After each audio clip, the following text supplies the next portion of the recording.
Oi, gente, bem-vindos ao quarto podcast Arquitetura.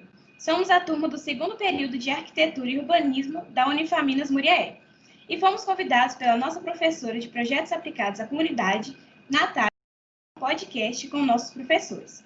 O tema de hoje é Arquitetura de Restauração. Eu sou a Júlia e nessa bancada nós temos com Antonielle. Oi, bom dia. Maria Clara. Ei, bom dia. E Rita. Olá, bom dia a todos. E a professora convidada de hoje é a Anelisa. Bom dia, gente, como estão? E agora eu vou passar a palavra para Maria Clara. Oi, gente, bom dia. O assunto do nosso podcast hoje é arquitetura de restauração. A gente escolheu esse tema porque ele é muito abrangente, ele abre um leque para várias situações como patrimônio histórico, restauração de edificações antigas, a relação que a população tem com essas edificações, o significado de patrimônio e muitas outras coisas.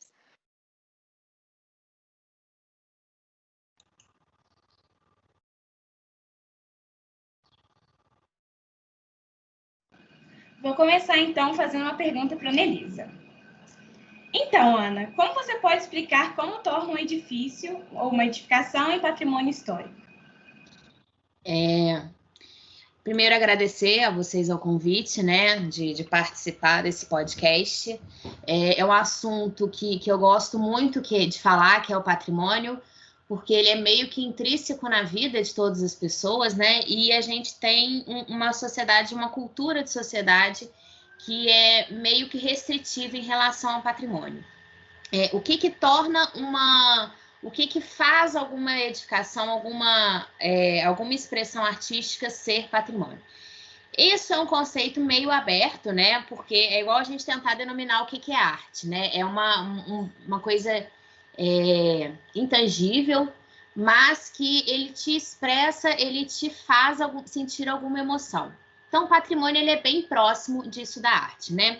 Primeiro porque a arquitetura como uma objetificação, né, uma sublimação de arte, ela vai refletir tudo o que está acontecendo na sociedade naquele momento, né? Então, ela é um marco temporal, ela funciona como um reflexo da sociedade, das coisas que estão acontecendo com as pessoas, do modo de vida das pessoas à época que ela foi construída.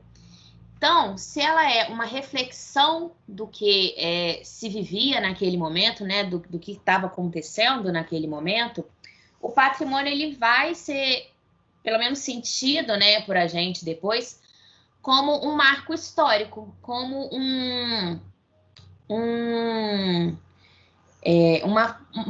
local de memórias, né, um local onde se aconteceram, onde se foram feitas manifestações, movimentações. Então, o patrimônio ele é bem isso. Os edifícios, na verdade, né? Eles são marcos do que estava se passando na sociedade. Então, por isso a gente caracteriza patrimônio quando ele tem alguma relação mesmo com um evento, um acontecimento, com um marco, quando ele tem uma significância ao local em que ele está inserido. Lógico, mais uma vez, o conceito de significância, né, de importância, ele vai depender muito de quem está vivendo, né, das pessoas que estão habitando aquele local, das pessoas que estão vivenciando aquele espaço. Então, por isso que é bem difícil a gente dar uma definição assim, patrimônio é isso, né? Porque é uma ciência subjetiva, né? Assim como eu falei, a arte é uma ciência subjetiva e o patrimônio, né? E todos os parâmetros, na verdade, arquitetônicos acabam sendo também muito subjetivos. Mas, em resumo, assim, é o que de fato tem alguma significância, alguma importância para a comunidade, ou onde aconteceram, teve algum marco histórico, né? Algum evento assim de grande relevância para aquele local em que ele está inserido. É isso. Ei, gente, só para eu me apresentar aqui, porque eu fiquei faltando. Eu sou a professora Natália, orientadora desse projeto, E para complementar o que a Ana Elisa estava falando, né, Ana, a gente também tem esses patrimônios em diversas esferas, né, de importância, né? Exatamente. Que aí a gente vai ter a arquitetônica, que é uma que a gente está sempre, que é o que acaba sendo o nosso foco maior, né? Que é uma importância, assim, quando aquela arquitetura determina uma época, né? E às vezes a arquitetura é tombada porque ela abrigou algum evento histórico importante, não necessariamente por uma relevância enquanto técnica construtiva. Né? Ela, ou como cenário, né? Exatamente, fez parte de um cenário de um acontecimento histórico, né? Então, às vezes ela é tombada também. Isso é interessante a gente observar, né? E é lógico que porque a gente tem os outros, né? Tem os bens imateriais, né? Que são tombados. Eu esqueci realmente de falar. Foquei mais no arquitetônico, né? Porque a gente sempre direciona para... A gente já direciona, a gente é viciada já, né? Exatamente. O patrimônio é tudo que tem uma relevância, né? Tudo que marca uma história, tudo que conta uma história, tudo que realmente representa um povo, uma cultura. A gente tem patrimônios, como, desculpa te cortar, Nath, mas já cortando, os patrimônios imobiliários, imateriais, foco aqui. A gente tem os imateriais, ou seja, a gente pode tombar um batuque, um modo de fazer, um saber fazer alguma coisa, uma técnica de execução, um bem cultural, por exemplo, aqui em Juiz de Fora, né? A gente tem uma banda que sai todo ano no carnaval, que é um marco da cidade, então ela também é tombada. A gente tem o batuque de um compositor de samba antigo, né? Que é também tombado. Então, assim, o patrimônio ele é muito abrangente, né? Com certeza. Em Juiz de Fora também, eu não lembro como é que chama, tem aquele sinal também que é tombado, que é na parte alta de meio-dia. Exatamente. É maravilhoso. A fita do meio-dia. Para quem não conhece, a cidade de Juiz de Fora, ela foi, durante muito tempo, considerada a Manchester mineira, né? Em alusão à cidade inglesa, que foi uma das precursoras da Revolução Industrial. Então, Juiz de Fora, minha rede está dando mau contato. Juiz de Fora, então, como foi uma das cidades, né, mais desenvolvidas industrialmente no Brasil, pela instalação da hidrelétrica, né, a primeira hidrelétrica da América Latina, enfim, ela teve um comparativo muito próximo com a cidade de Manchester, na Inglaterra. E aí, a partir daí, como o sino, tocavam todo dia um sino meio-dia, para que os trabalhadores das fábricas pudessem descansar e almoçar e tal, né? Para que todas as fábricas parassem junto. E aí esse sino, ele foi tombado. Então, até hoje, Juiz de Fora, depois da década de 1930, perdeu esse caráter industrial, mudou, né, para prestação de serviços, mas esse sino toca até hoje, todos os dias, ao meio-dia, no Calçadão, que é o coração da cidade, dentro da mesma galeria que ele tocava há quase 100 anos atrás. Né? Então, assim, legal.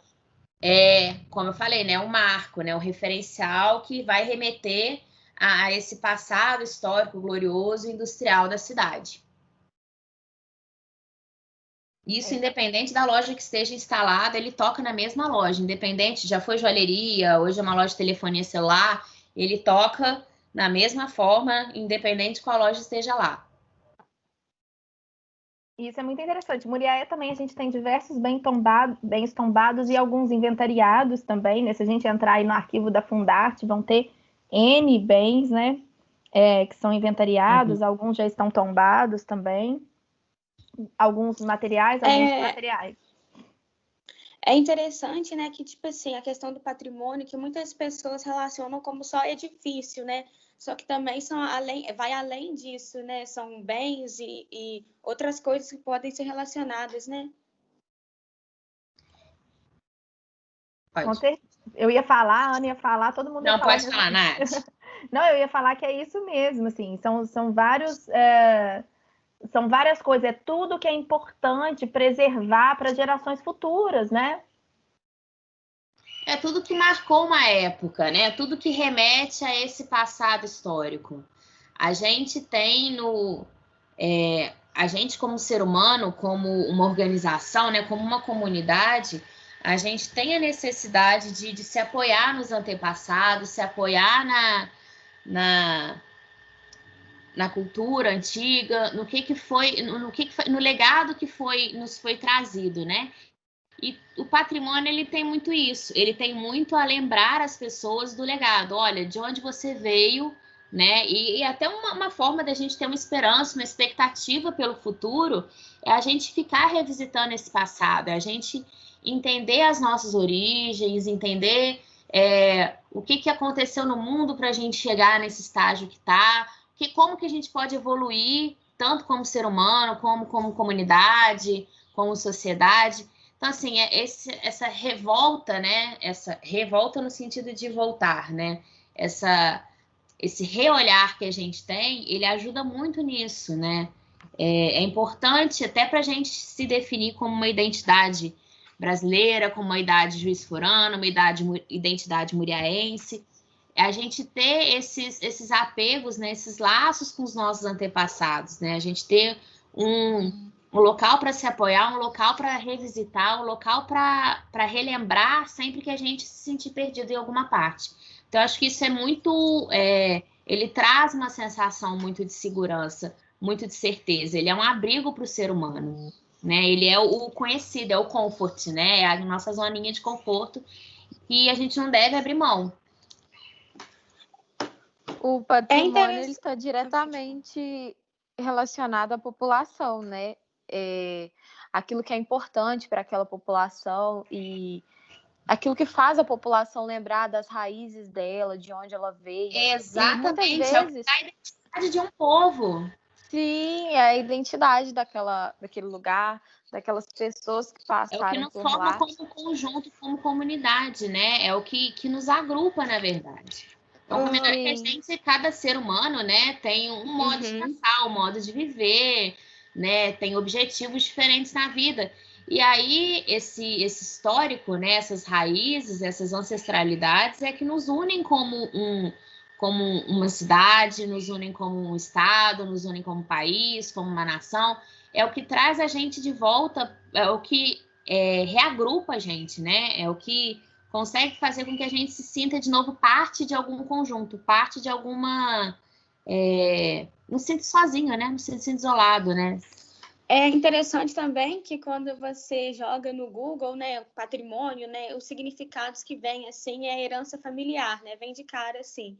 E é muito legal, porque é uma coisa que pertence à sociedade, é uma memória coletiva de todos, né?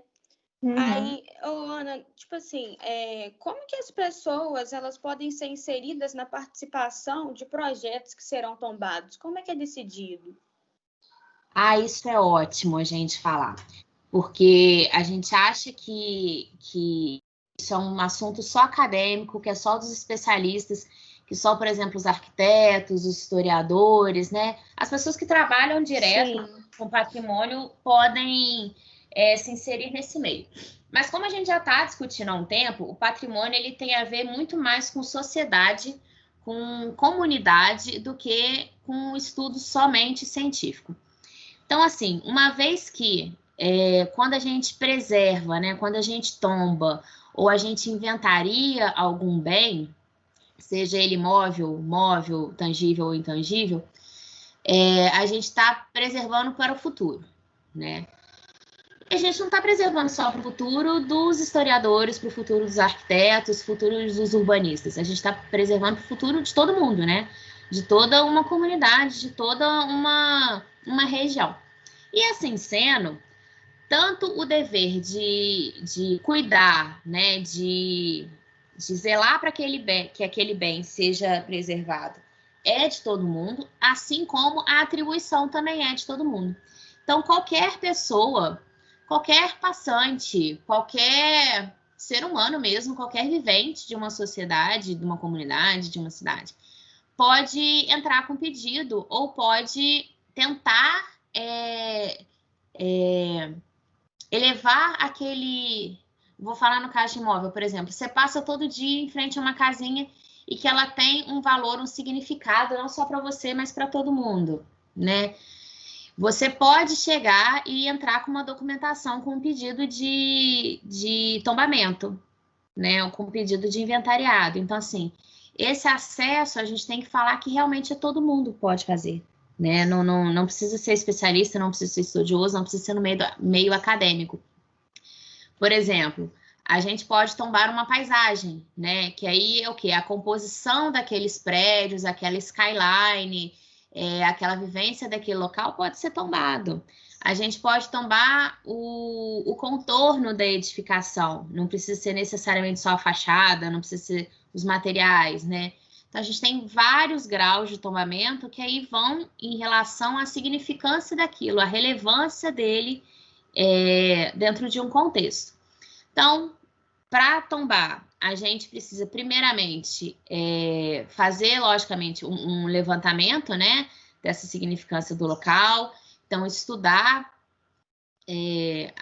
o bem que a gente quer tombar, ver qual é a história, onde que ele participou, quais foram os eventos importantes que aconteceram naquele local, quais foram os marcos, né, daquilo. No caso, o sino do meio-dia que eu acabei de contar para vocês, né? Ele tem toda uma relevância em relação à história do passado industrial de Juiz de Fora. A gente tem aqui a Pantaleone Arcuri, que foi uma construtora que fez a maioria dos prédios, né, dessa década de 20. Então, assim, não só o prédio da Pantaleone foi tombado, como toda a história da Pantaleone também é tombada. Assim como em Muriaé, o coreto da João Pinheiro, ele foi cenário de muitos eventos. Então, não só a edificação do coreto ele é tombado, mas como toda a história ali do que foi feito, né? Toda essa vivência dessa praça, ela é tombada, né? Ela é inventariada, tem uma relevância, tem uma significância. Então, qualquer passante, só fazer um levantamento histórico, a gente consegue esses arquivos ou em depoimento de pessoas mais velhas, ou nos arquivos históricos, né, nas divisões de comunicação, na divisão de patrimônio, fazer um levantamento dessa edificação, traçar, né, uma linha histórica, né, uma linha cronológica da história dele, e aí ele é levado à prefeitura, a gente protocola esse levantamento, e lá na prefeitura, aí sim, tem um conjunto, tem uma comissão de especialistas multidisciplinares, que são advogados, especuladores imobiliários, arquitetos, historiadores, geógrafos, enfim. Tem uma comissão própria para isso, que aí vai falar assim, realmente ele tem uma importância. Os maritacas aqui do vizinho resolveram participar do nosso podcast, né? Tá tranquila, é porque a gente tá no campo, entendeu? Não, aqui em casa é um zoológico a céu aberto. Aí vem maritaca, vem calopsita, assim, essas interrupções na natureza são ótimas. Eu gosto bem. Mas é só para ilustrar que é a maritaca aqui que está na vizinhança. Enfim, aí a gente leva assim para Aí, a partir de que qualquer pessoa entre com um pedido de tombamento, é levado para essa comissão, e aí a comissão avalia a relevância, se merece o tombamento, né? Se realmente aquelas informações levantadas, elas vão ser de importância, se as próximas gerações também vão se beneficiar de alguma forma com aquilo que foi levantado, com aquilo que foi realizado. É isso. Ana, assim como a Praça do Rosário também, né? Porque Exatamente. Muitas pessoas não entendem, não sabem que a cidade começou ali, né? E como é importante preservar a memória daquele lugar. Assim, a gente fazendo um comparativo muito de longe, né?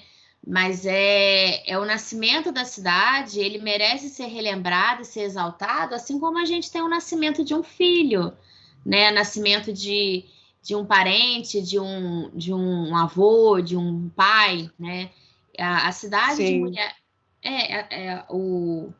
por isso que é muito importante a gente ter essa educação patrimonial E é um trabalho muito legal que a Fundarte está trazendo agora, né, esse ano, né, realmente de relação e de identificação das pessoas e trazer à tona essas histórias.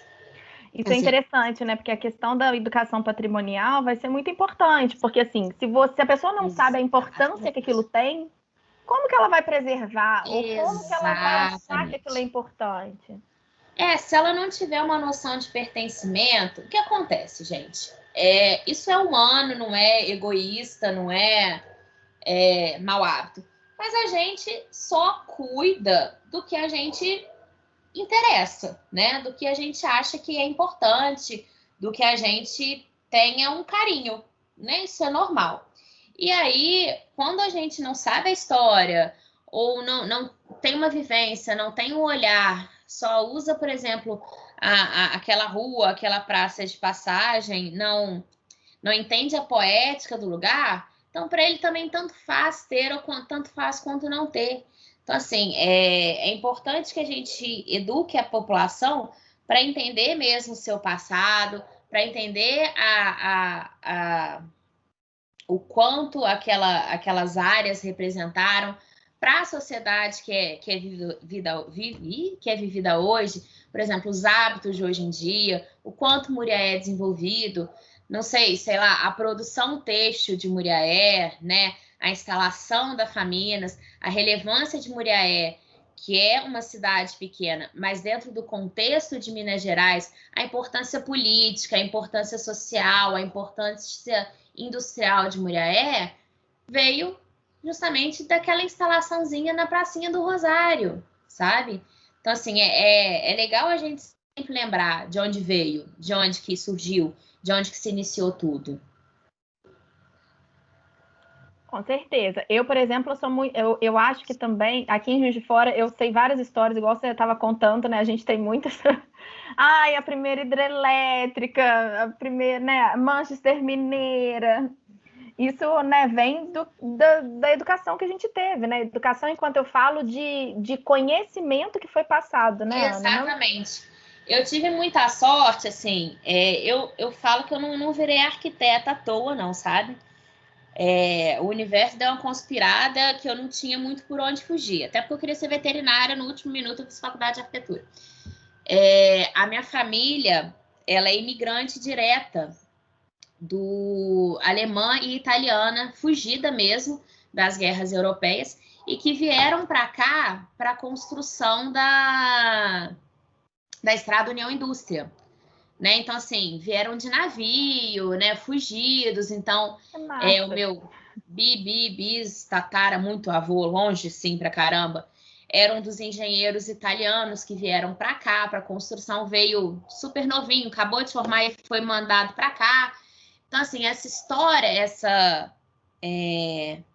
participação dentro da história de Juiz de Fora sempre me foi passada desde muito pequena, porque minha avó, ela me contava isso. Por exemplo, o sobrenome dela era Kenaipe Paviato, né? Kenaipe alemão, Paviato italiano. E ela sempre fala que ela teve que, em certo momento, por exemplo, tirar o Kenaipe do nome dela, porque os alemães eram mal vistos, né? Por conta das guerras, né? Por conta do Hitler, enfim, do nazismo. E aí, tipo assim, a retirada de um sobrenome para ela foi muito pesado, sabe? Porque foi como se tirasse um passado, uma história dentro dela, por conta dos acontecimentos que estavam tendo mundialmente enquanto ela já tinha nascido. Né? Então, assim, a gente ouvir... Eu sou muito suspeita porque eu gosto muito de conversar com gente mais velha. Eu acho interessantíssimo. E adoro também. É maravilhoso, gente. É uma aula de história que, assim... Nossa, eu também adoro. O testemunho que os mais velhos dão, isso é uma experiência, uma vivência que meu Jesus Cristo. E minha avó já tá meio, né? Minha avó tá com 90 anos, já tá meio Alzheimer, então ela repete a mesma história várias vezes. E cada vez que ela repete, ela acrescenta uns detalhes que ela não tinha acrescentado anteriormente. E aí você fica assim, gente, eu tenho vontade de sentar e gravar minha avó 24 horas por dia. Eu também. Para deixar aquilo ali gravado, sabe? Por exemplo, o pai dela foi alfaiate na Praça da Estação, né? Que é o núcleo histórico daqui de Juiz de Fora. Então, ele era alfaiate das elites. Então, ela sabia todos os babados de tudo que acontecia aqui em Juiz de Fora. Assim, o quem era, não sei quem, de não sei aonde. Então, ela convivia muito com as figuras de fato, né? Com as figuras históricas. Então, assim, é muito legal isso, porque isso me traz muito para a realidade de preservação, de necessidade. Eu fico num desespero quando eu vejo qualquer casa sendo demolida de chorar, sabe? De ficar muito triste mesmo, de ficar muito ressentida quando eu vejo um bem se esvaindo, quando eu vejo uma parte da nossa história indo embora e que talvez meu filho, né, um dia que eu tivesse, Jesus Cristo abençoar, não vai saber, em que, por exemplo, minha filhada não vai ter acesso. Ela vai ter acesso àquele prédio quadrado de vidro que é mais do mesmo, entendeu? E isso me deixa muito triste. Por quê? Porque eu também tenho muito essa relação com o antigo, eu vejo essas casas sendo demolidas, levadas a nada. Isso me deixa muito mal. Eu sou muito apegada são anos de às história minhas que vão embora em 10 raízes. segundos por conta de educação, meu pai. Lá na roça, a gente tem uma casa de 130 anos e a gente faz de tudo para preservar aquela casa, para manter o entorno dela, porque foram gerações, muitas gerações que passaram por ela. E a nossa família também veio da Itália. Eles vieram junto com os imigrantes, né, em 1800, que a família Laviola veio para cá. E eles que desbravaram aqui em São Francisco. Eles ajudaram a construir a nossa igreja, eles construíram essa casa que tem lá na roça. E isso é muito importante a gente ter essa conscientização das nossas raízes. E essa relação com a Praça do Rosário, que muitos moradores de Muriaé não sabem que a Muriaé começou lá, essa falta de conscientização não permite que a pessoa torne pertencente àquele lugar, entende? Exatamente. Não permite que a pessoa entenda o que aquilo representa. A importância daquilo, né? Porque quanto mais a gente conhece, mais a gente gosta também, né? Porque a gente vai entendendo a apropriação. Quando a gente fez a relação da Praça do Rosário, que a gente teve que fazer aquela análise da praça, nós fizemos uma entrevista com uma senhora, a dona Lourdes. Ela mora lá há muito tempo e como ela tem amor por aquele lugar, como ela admira aquele lugar, porque ela cresceu lá, ela conhece as pessoas que moram lá, ela tem uma total sensação de pertencimento.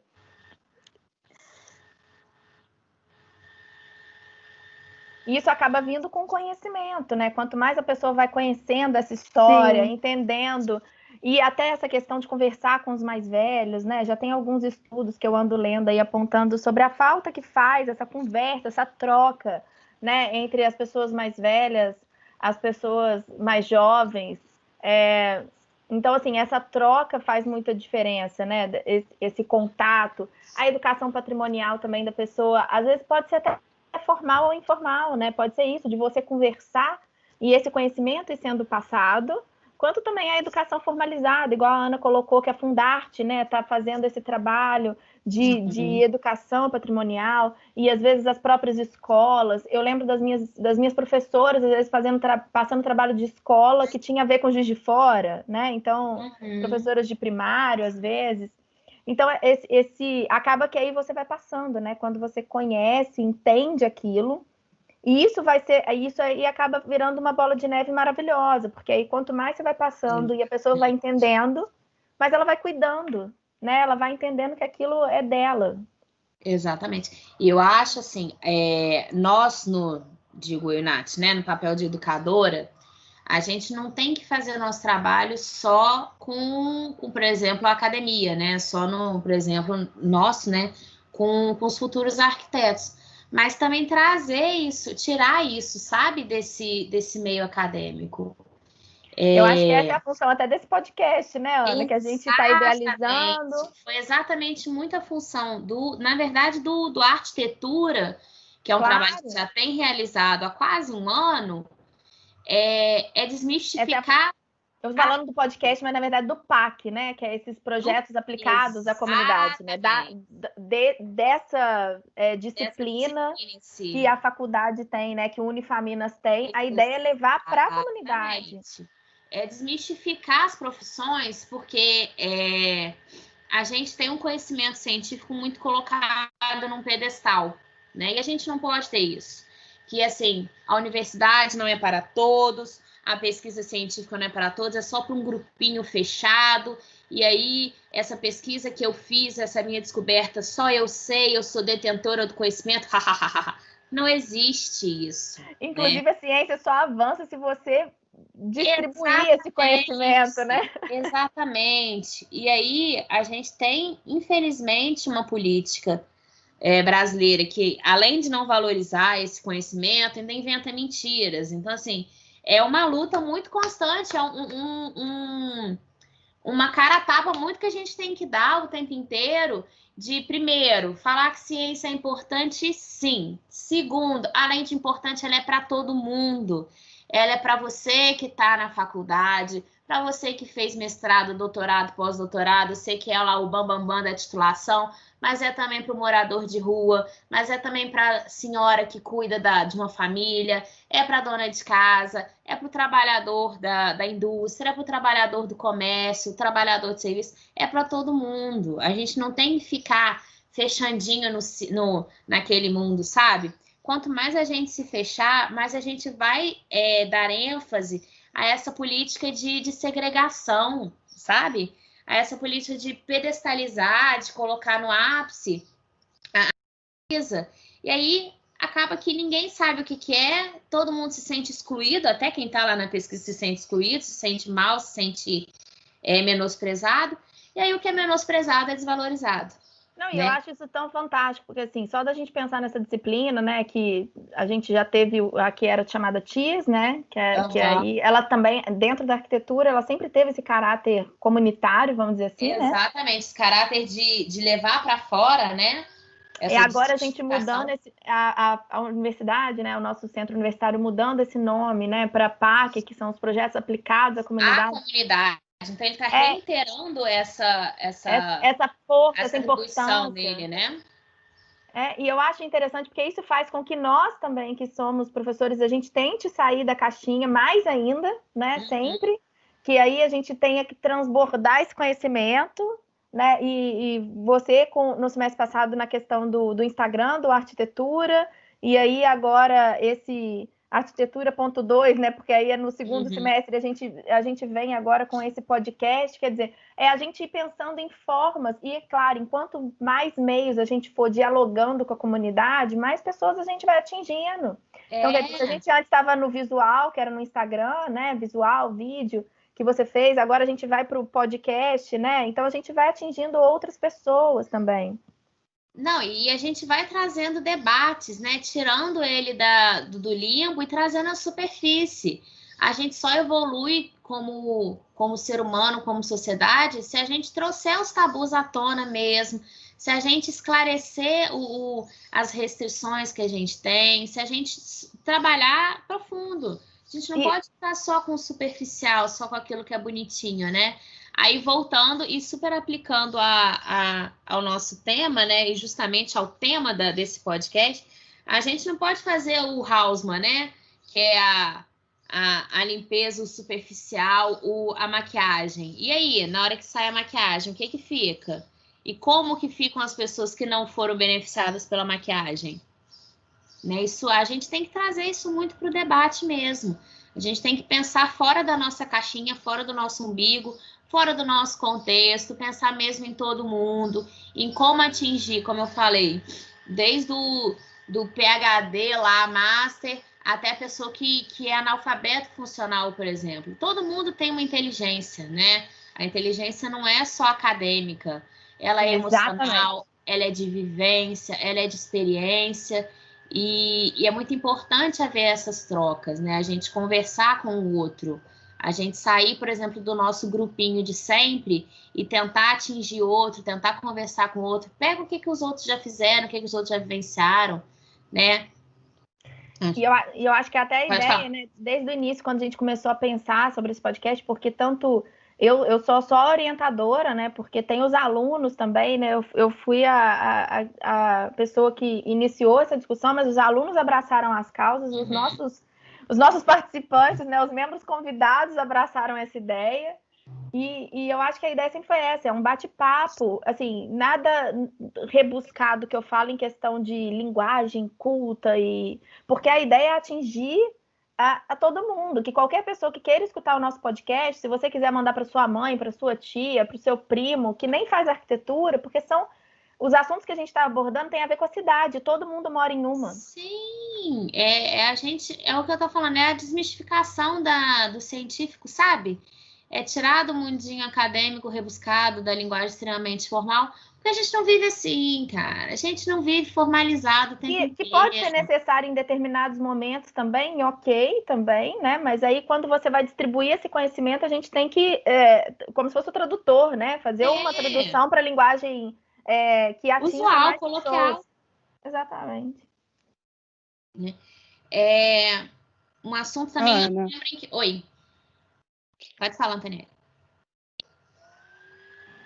Então, gente, igual relacionando a isso, em relação à valorização, também temos o Grande Hotel, né, que hoje em dia é muito valorizado, porque é antigo e passou já por um incêndio, e depois disso teve uma restauração, mantendo a sua fachada e a sua essência, no caso, e hoje em dia é valorizado, porque lá virou um espaço cultural. Muitas pessoas ainda podem usar dessa edificação. Além dela ser tombada e importante para a história, né? Sim, eu ia falar justamente esse ponto, Júlia. Em algum gancho eu me perdi na conversa ali, mas eu ia voltar nele. É o seguinte, o grande problema sobre a preservação dos patrimônios é o que a gente faz com ele, né? Porque, como logo no início da conversa eu tinha falado, a arquitetura ela vai representar vai refletir a vivência, né? O que estava acontecendo na sociedade da época. Só que aí a sociedade muda, as necessidades, as demandas, né? Os desejos, o próprio modo de viver vai mudando. E aí aquele patrimônio tá lá, por exemplo, com os cômodos muito pequenininhos, porque antigamente eram menos móveis, né? Por exemplo, no quarto só ficava uma cama. Hoje em dia a gente precisa da cama, de um criado, de um armário, de não sei o quê, não sei o quê. Então a gente vai mudando as necessidades. E aí a gente acaba tendo um elefante branco, que é o quê? O meu patrimônio tá ali imexível. Como também já é uma temática que a gente tá falando, a gente tem que, para preservar, a gente tem que usar, né? A gente tem que ser parte daquilo. E aí, como é que eu vou usar uma coisa que já não tá mais saciando as necessidades e demandas da sociedade em que eu tô vivendo? E a grande questão da preservação é essa, e até o próprio medo que as pessoas têm de preservar o patrimônio, né? De ter um bem tombado, como que eu mexo nele? O que eu faço com isso? Tá ali, vai ficar parado, né? Tudo que é parado, não tem manutenção, vai acabar estragando. Outro ponto também que é importante a gente pensar é que, logicamente, a sociedade vai evoluir. E aí, eu vou evoluir para onde? Vou deixar aquele negócio ali descontextualizado, né? Cenográfico. Por isso, até uma política que vem sendo mais fortemente, né? Desde a década de 80, basicamente, é a do retrofit. O que quer dizer necessariamente o retrofit? Fit é servir mesmo em inglês, né? Servir no sentido de uma roupa de servir, de cair bem, né? Ser usual. E o retrofit, ele vem com esse conceito de fazer o negócio servir de novo, né? Ou seja, eu pegar aquela edificação que é antiga, eu adaptar para as novas demandas, eu manter as caracterizações, né? Manter ela caracterizada como ela era, manter os atributos que fizeram ela ser tombadas, logicamente, mas eu adaptar aos usos da modernidade, né? Então, é deixar aquele prédio, digo prédio porque é o mais difícil, né? O caso mais extremo. Uma música a gente não consegue mudar, um apito também não, mas por isso estou falando do prédio, que é o caso mais problemático, né, no sentido de patrimônio. Como é que eu vou fazer aquele prédio que era um hotel, que não tinha estacionamento, em que os quartos eram pequenos, nem todos os quartos tinham ventilação, né, com pé direito insustentável para a região de Muriaé? Como é que eu vou fazer aquele trambolhão ser usado para a população atual, né? Porque a gente, como falei, a gente só preserva se a gente usar. Como que eu vou fazer aquilo ali?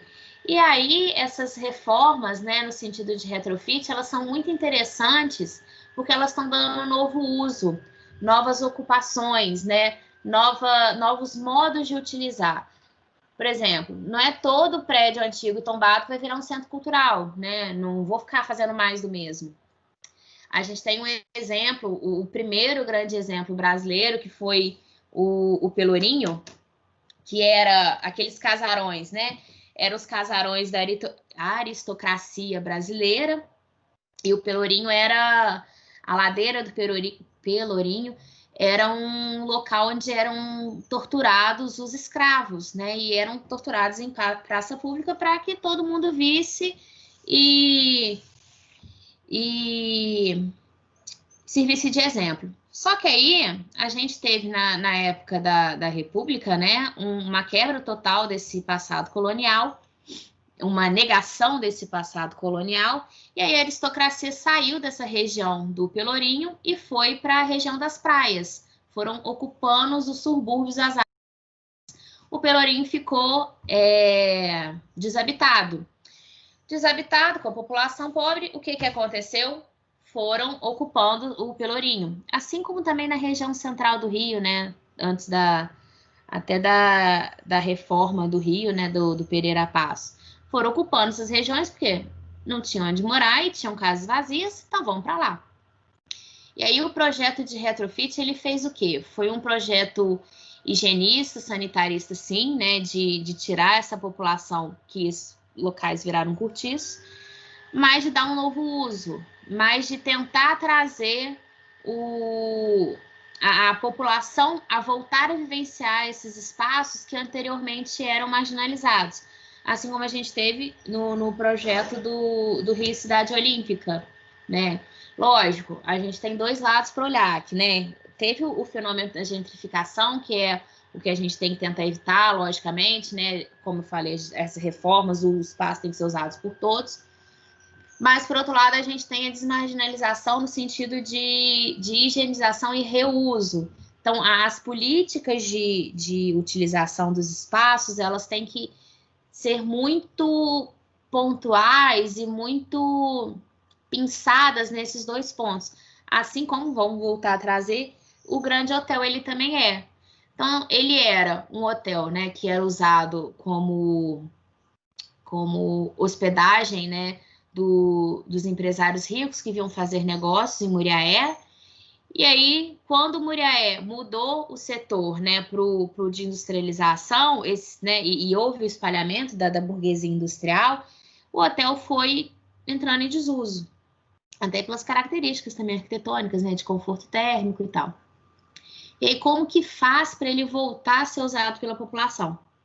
E aí foi esse novo projeto, né, que a Fundarte tem feito de instalação. Eles mantiveram se não me engano, tá, gente? Me corrijam, porque eu não sou muito a par de toda a reforma que foi feita no Grande Hotel, não. Mas foi feito uma conservação máxima das características que poderiam ser conservadas e por dentro feitas algumas modificações para atender os novos usos. Né? Se não me engano, tem uma escola que funciona por dentro dele, não é? A escola, ela funciona atrás, eu acho. O Grande Hotel Mas é uma acho que passagem para a escola. Isso. E a entrada principal é por ele. É interessante falar porque o hotel ele foi mantido a fachada e a parte interna virou praticamente um ponto comercial. Não tem mais o objetivo de hotel.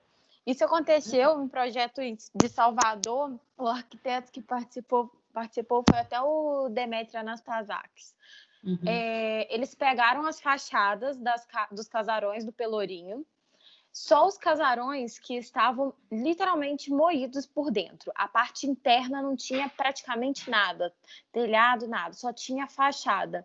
E eles reconstruíram a parte interna, mantendo a fachada, para que a parte interna virasse tipo pequenos apartamentos, onde os trabalhadores da Prefeitura de Salvador ficavam lá porque é um ponto muito interessante. Ele tem vários contatos com hospitais, assim, é perto de hospital, é perto da prefeitura, é perto de várias coisas. Lá, o Pelourinho é muito utilizado depois desse projeto habitacional. Só que os moradores reclamam muito, porque muitas outras casas foram abandonadas. O projeto foi uma parceria com a Unesco e ele não continuou. Algumas casas acabaram sendo abandonadas, foram deixadas de lado, e isso gerou muitas discussões. Mas as reformas, o patrimônio ele sempre gera muita discussão, né? Até pela inserção dele, pelos usos, pelas novas apropriações, né? Mexer com urbanismo, na verdade, gera muitas discussões. Mexer com urbanismo patrimonial é mexer em caixa de abelha, né? Basicamente. É porque tem muitas pessoas, né? São muitas pessoas para agradar, né? Também. Como que agrada uma população inteira, né? Eu acho que, lógico, né? Tem que levar em conta o entorno, né? A população local. Mas pelo menos, que era o que a Ana estava falando também, que, sobre a questão do retrofit, que também às vezes é muito criticado, mas pelo menos está fazendo alguma coisa, né? Do que tudo bem também que o patrimônio pode ruir e a ruína virar né, permanecer enquanto patrimônio, como registro. Mas nem todos os patrimônios precisam virar ruína, né? Então, alguma coisa tem que ser feita. E aí sempre vai ter, eu acho que os prós e os contras, né? Eu acho que isso, infelizmente ou felizmente, não sei, é uma inconstância da arquitetura. Né? Toda vez que você faz um projeto, se você revisitar ele depois de um tempo, eu acho que você pensaria em fazer alguma outra coisa diferente também. Você pensaria, eu acho... Porque você muda, né? As pessoas mudam, as necessidades, às vezes, do cliente mudam ao longo da vida. E eu acho que isso, quando vai para o patrimônio, é a mesma coisa, assim. Você vai ter algumas demandas que você vai ter que suprir, que você vai priorizar em detrimento das outras. Exatamente, assim. A gente nunca vai conseguir, principalmente como a gente está relacionando com um público muito vasto, muito grande, um público literalmente público, a gente não vai conseguir nunca atingir 100%, né? Assim, de aproveitamento, ou que todas as pessoas saiam totalmente satisfeitas, né? Sempre vai haver uma exclusão, um torcidinho de nariz, mas eu concordo muito com a Natália, que antes está fazendo alguma coisa, sabe? Por mais que algum grupo seja prejudicado, infelizmente, são sempre os mais prejudicados, mas já é alguma coisa, sabe? Mas já é sair da inércia, evitar que aquilo seja destruído. Eu acho que é isso também, apesar de desagradar um público ou outro, né? Claro que a gente tem que cada vez mais... Eu acho que quanto mais a gente fizer, se a gente sempre fizer isso, uma hora vai chegar um momento que a gente não vai estar prejudicando, talvez, ninguém, porque todo mundo vai estar favorecido, né? Eu acho que é um pouco isso também, se a gente fizesse mais, né? Mas isso também, quando a gente coloca a população, a questão da educação patrimonial, puxando sardinha para o nosso lado da educação, apesar da gente já ser educação, né, Ana, educadoras aí do nível superior, mas eu acho que tudo passa pela educação, sabe? Pela pessoa entender qual que é a importância daquilo, e exigir também mais sobre aquilo, né? A pessoa só vai exigir mais daquilo que ela conhece, daquilo que ela vê que é necessário. Se excluída, né? Ela se exclui, às vezes a própria população se exclui porque ela não entende aquilo que está acontecendo, então ela mesma já se mantém restrita, já se mantém à parte, né? Assim, vou criticar porque eu não estou entendendo. Isso acontece demais, assim, vou odiar gratuitamente sem tentar entender por que eu tô odiando. Mas, sei lá, me sentir de alguma forma excluída e aí eu não quero. É lógico que em alguns momentos essa exclusão acontece, né? Infelizmente, a gentrificação está aí, né, Ana? Quando ocorre. Mas aqui no Brasil, eu acho, principalmente, essa questão, por exemplo, da gentrificação ou de favorecimento, vai estar muito envolvido com a discrepância que a gente tem entre discrepâncias salariais, né? A nossa questão social, infelizmente, que a gente ainda tem que melhorar muito. E assim, até, como eu estava falando, né? Às vezes até a falta de educação patrimonial faz a gente se excluir. Né? Ah, não vou lá porque, sei lá, chatão, vou ficar vendo museu, ai, treco velho, horroroso. Entendeu? Eu brinco muitas vezes que as pessoas aqui no Brasil, eu sinto, no Brasil, como que eu conheço o Brasil inteiro. Não, gente, eu não conheço o Brasil inteiro, peraí. Mas eu sinto, assim, no geral, quando a gente fala de educação patrimonial, quando você está conversando, quando a gente está falando de patrimônio, eu sinto que muitas vezes, quando a pessoa pensa que alguma coisa foi tombada, eu não sei se vocês têm esse mesmo sentimento, as pessoas normalmente ficam revoltadas porque aquilo foi tombado. Por Nossa, que horror! Ai, poxa! Ai, velharia, coisa nova. Eu não sei. O negócio é novo, moderno. Para que eu vou usar? Dá uma dor, sabe? Do urbanismo, né? Do modernismo, né? Exatamente. Essa coisa de que eu acho que sim, a evolução também tem que acontecer, gente. A evolução não, né? Porque não necessariamente é uma evolução, mas essas mudanças de acordo com as necessidades vão ocorrer, né? E tudo bem. Mas aí eu brinco até, eu falo assim, eu acho ótimo que as pessoas falam tanto assim do patrimônio quanto do brasileiro, ou é velharia, enfim, eu escuto isso, eu não sei se vocês escutam, isso é o que eu escuto. Demais. E aí, quando eu vejo Ana, castelo na Europa, eu falo, que lindo. Castelo na Europa exatamente, o que é legal é só o dos outros, sabe? O que eu conheço de gente, assim, né, que o Louvre, o não sei quem, o Louvre... a Galeria Tate, não sei o quê, o Malba é importante e tal. Aí no Museu de História Nacional, quando pegou fogo no Rio de Janeiro, nunca foi, sabe? É sempre a grama do vizinho que é mais verde. Por que é mais verde? Porque ele tá cuidando e você não. Basicamente isso. Né? Exatamente. Ana, uma pergunta. Oi. Aproveitando que vocês falaram sobre modernidade, né? Aconteceu uma coisa aqui no meu bairro que, tipo assim, tinha um casarão muito antigo e compraram ele, destruíram para construir um edifício mais moderno, né? E as pessoas, os moradores ficaram bem revoltados porque eles não tinham intenção nenhuma de preservar a fachada do casarão e tal, e mudaram totalmente. Aí, dentro disso, eu queria saber como a sociedade pode contribuir para que o patrimônio não se perca em meio a essas tantas modernizações. Exatamente, muito boa pergunta, dona Antonielli. A gente tem direitos civis, né? A gente tem o direito cívico de preservar pela nossa sociedade. E isso não é só no uso dos espaços, né, do coletivo, como também das edificações. Então, basicamente, o que a gente precisa fazer?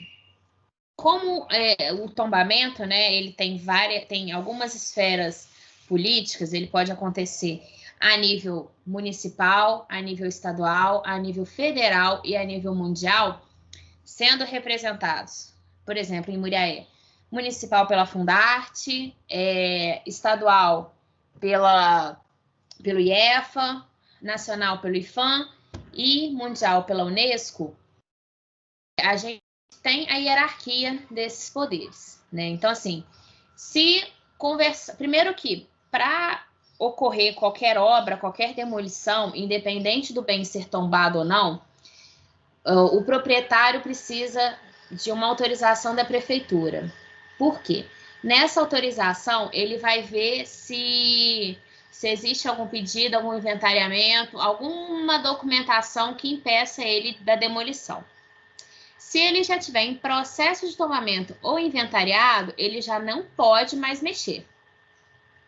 Se ele mexer, ele responde a processo do Ministério Público, né? Porque ele está, quando o bem vai ser inventariado, ele já deixa de já não vai funcionar ao léu a revelia do proprietário, né? Eles já viram bem da humanidade. Desde onde eu estava. Enfim. Quando se não esse proprietário viu que não tem nenhum empecilho. Então, ele vai, logicamente, né, a partir dos profissionais responsáveis, arquitetos, engenheiros estruturais, fazer a reforma. Belezinha. Se ele já tiver inventariado, ele não vai poder mexer, né? Então, ele vai ter que esperar esse bem dele passar pelo processo da comissão, que eu falei anteriormente com vocês, para saber as quantas andam, como que está ali aquele processo. E aí ele pode, até aonde ele pode intervir, né? Às vezes tombou só a fachada, então o interior ele pode demolir todo. Como falei, às vezes tombou o volume, então ele pode trocar todo o material e manter só o volume. Sei lá, tombou só o interior. Então depende do grau de tombamento. A população, a partir do momento em que ela quer que aquele bem seja tombado, quer que ele vire um patrimônio, quer que ele entre como benefício da humanidade, ela entra com um processo na prefeitura pedindo o tombamento.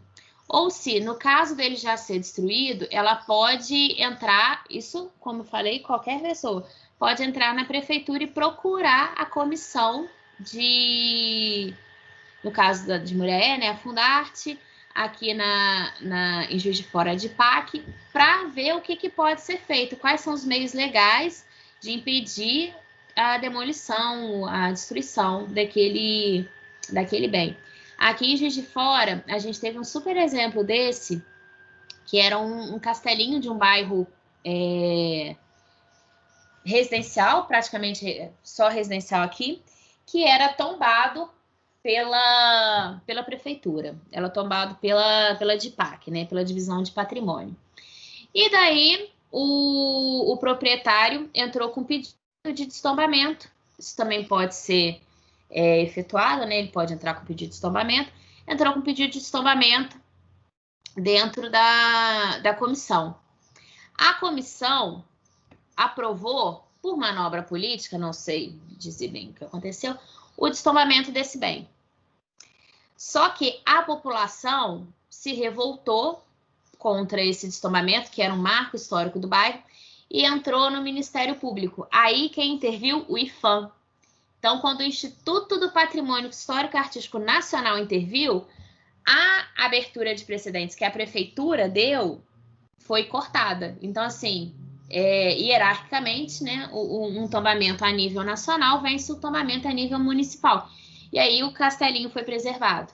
Então, pode acontecer isso também, viu, Antonielli? De a população entrar com recurso num órgão superior àquele, ou, no caso, né, se ele não tinha sido tombado no órgão da prefeitura, para poder impedir que sejam feitas as alterações e a demolição dele.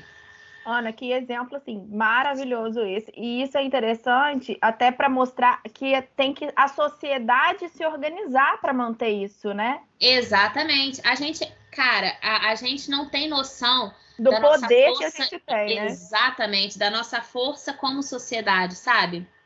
Mas tem que ser organizado. E talvez, aqui em Juiz de Fora, eu não lembro muito bem como era antes da faculdade de arquitetura, né? Mas eu sei, mas tem isso, a faculdade de arquitetura, quando entra nas questões, principalmente que eu estou falando de prédio, tá, gente? Essas coisas, né? Nossa parte arquitetônica, porque acaba que muitas vezes quem encabeça isso são os arquitetos, né? Quem vai auxiliar nessa organização, né? Quem vai levantar quem vai fazer esse levante da população, né? Uhum, com certeza, assim. Eu acho que isso é um exemplo ótimo, mas é isso, não adianta também essas forças individuais, não adianta só eu, porque como a gente disse, patrimônio é sobre o que é bom ou seja, para a população local, ou para a população, né, um pouco mais abrangente no estado, ou para o país, ou até para o mundo. Então, assim, tem que ser uma organização, né, mais... É o máximo de coletivo mesmo. Exatamente. Porque realmente a gente está trabalhando para o coletivo, né?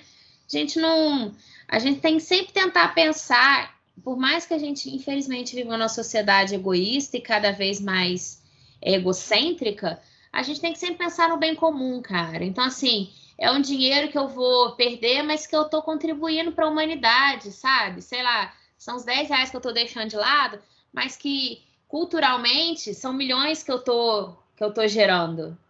E agora a gente já falou isso até em outro podcast, quem aí já acompanhou os outros, né? Acompanhou isso, a gente falou no podcast, no episódio 1, que a gente estava conversando, porque os patrimônios, eles têm esse direito, quem tem um patrimônio, existe uma forma de você vender o seu direito de construir daquele espaço para preservar. Então, você vende isso para outra área da cidade, para uma outra pessoa. Por que tem que ser ali, entendeu? Construtivo. Por que tem que ser ali? Vai construir outro terreno. Gente, é isso que eu acho, cara. Assim, as cidades, geralmente, elas vão surgir como, né? Principalmente as mineiras. Elas vão surgir no adro da igreja, né? Vão crescendo em relação às igrejas, né? Aos primeiros equipamentos urbanos. E aí vão crescendo em relação ao subúrbio. Por que, cara, qual a necessidade de destruir um negocinho que já tá ali, bonitinho, configuradinho? E em vez de ir crescendo para fora, expandindo as fronteiras, sabe? Não, quero crescer aqui, quero demolir isso daqui. Ai, me dá uns olhos. Lógico que a gente tem aí N questões. É igual a gente falou, nem todo patrimônio, porque assim, vamos dizer patrimônio enquanto posse, talvez, né? Nem todo lugar, nem toda arquitetura, vamos dizer assim, a gente vai querer tombar também, né? Porque nem todas elas têm essa importância. Às vezes por diversos motivos, às vezes porque sofreu muitas reformas ao longo do tempo, às vezes porque não tem uma importância de tecnologia construtiva. Então tem N outras que você pode mexer. Gente, você tem muitas soluções, assim, né?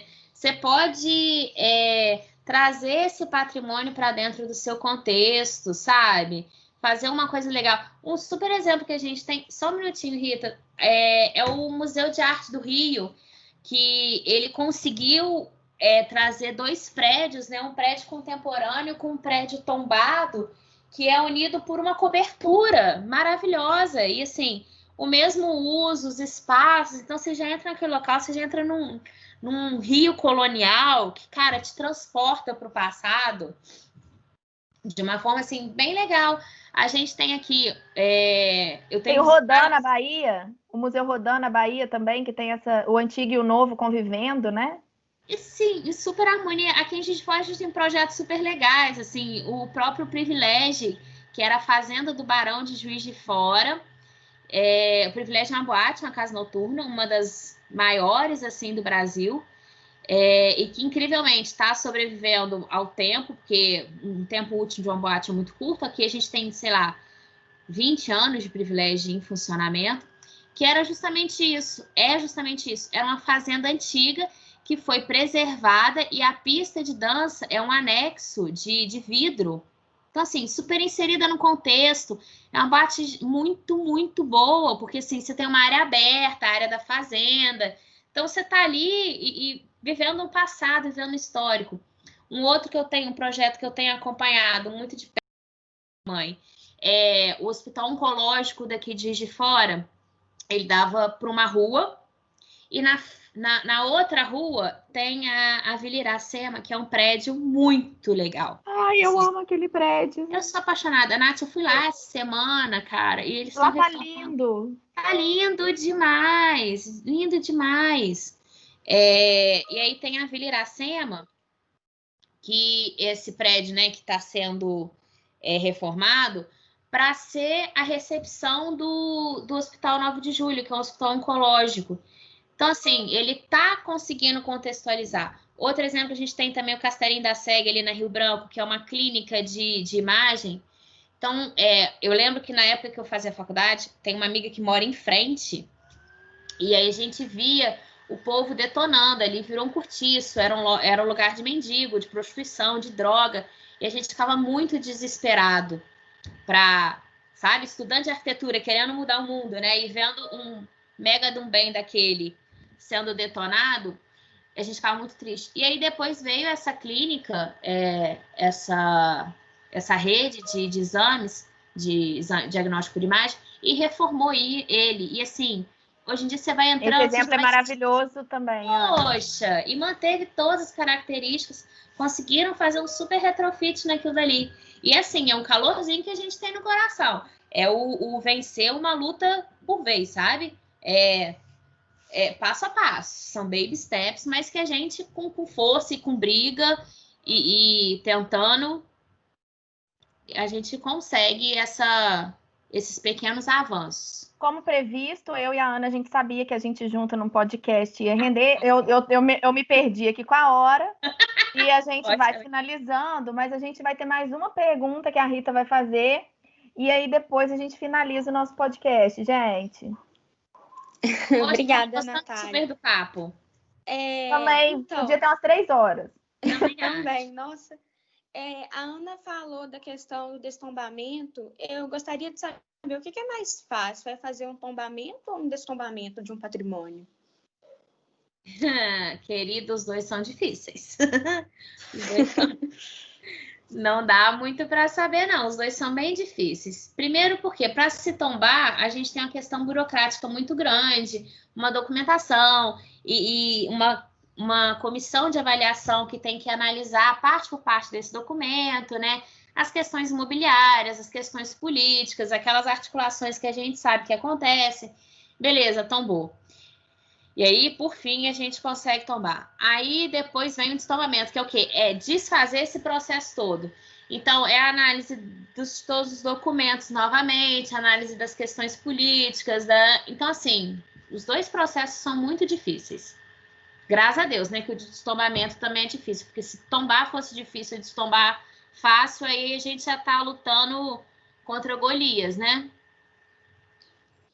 A gente já tá ali brigando com...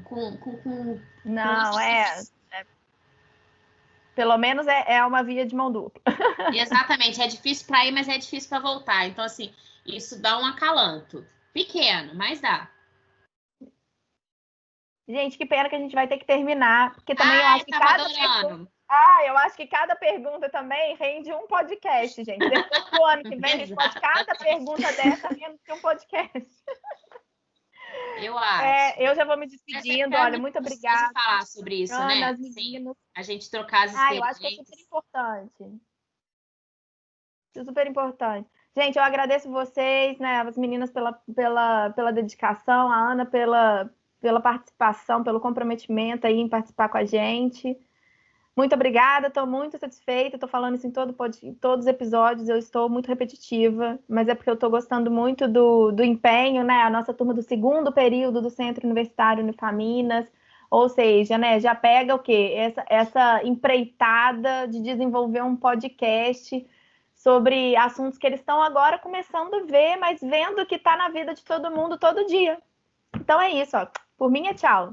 Não, peraí, deixa eu agradecer, gente. Não, eu tô dando meu tchau, Ana. Agora é o seu. Pode dar o seu tchau. Mais uma vez, queria agradecer demais a chamada para esse assunto. Eu trabalhei com ele durante muito tempo, durante a faculdade. Tento trabalhar depois da faculdade também. Tento fazer essa conscientização, essa conversa, como eu falei, que eu acho muito importante a gente trazer esses debates à tona.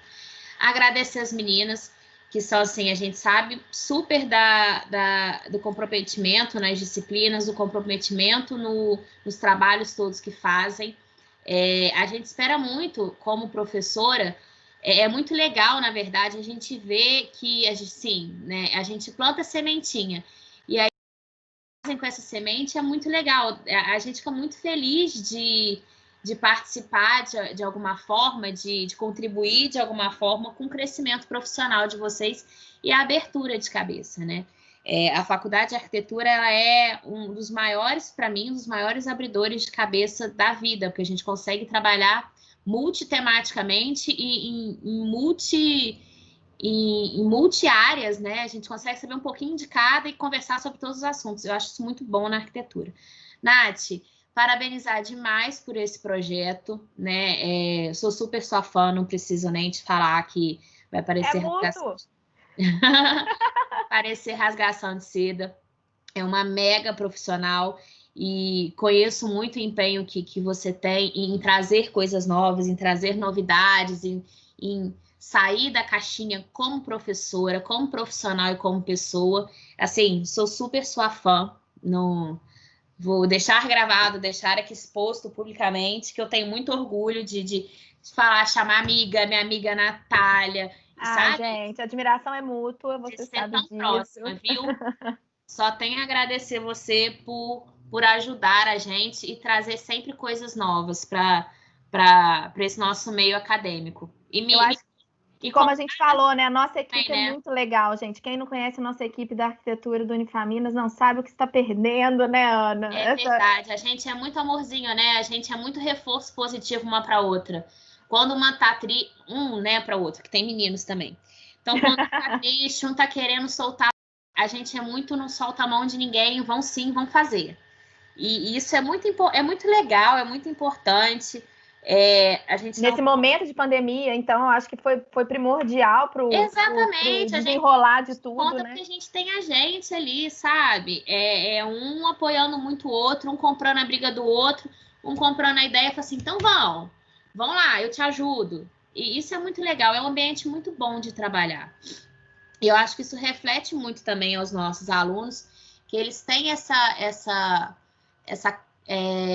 percepção de família da gente, que a gente não é um curso que está atrás do dinheiro, atrás da especulação, sabe? A gente está preocupado também com o caráter do profissional que a gente está formando, com o tipo de profissional que a gente está jogando no mercado, e formar pessoas, seres humanos, e não só profissionais, assim, bons profissionais apenas, né? A gente está formando também como caráter, eu acho isso muito bom. E eu só tenho a agradecer a vocês todos. Muito obrigada, viu, gente?